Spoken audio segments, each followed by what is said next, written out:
Hi, it's Jaemin from Frazer Holmes Coaching. It's Thought of the Week time.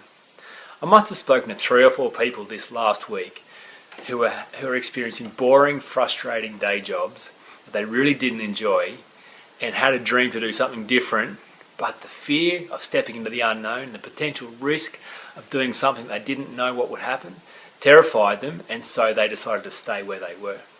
It seems like such a common issue. People have a dream, people have an idea about what would make them happy, but it's impossible because it's uncertain.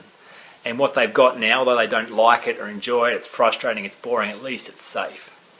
So this particular person I was talking to described himself as being quite risk averse, and that's why he was finding it really hard to step into the area of his dream.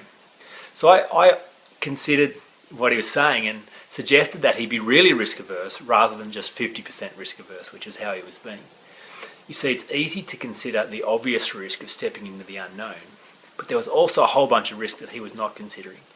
I asked him to have a look at the risks on his mental state, his emotional state, his relationships for staying in a job that frustrated him and he found boring and struggled to get motivation for.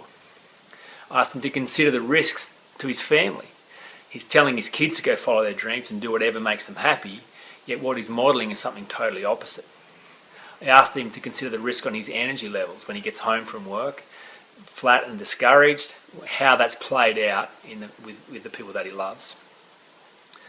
So I'd love for you to consider the risk in your life, and not just half the risk, not just the obvious risk, but all the risks. The risks of stepping into the unknown and the risks of playing it safe. For this person who I was speaking to, when he fully weighed up all the risks, he discovered it was actually far more risky and far more costly to turn the dream off and to continue surviving in an area that he hated. And so for him to be fully risk averse meant choosing the less risky situation, which was to actually step into the unknown and do something that was in his heart.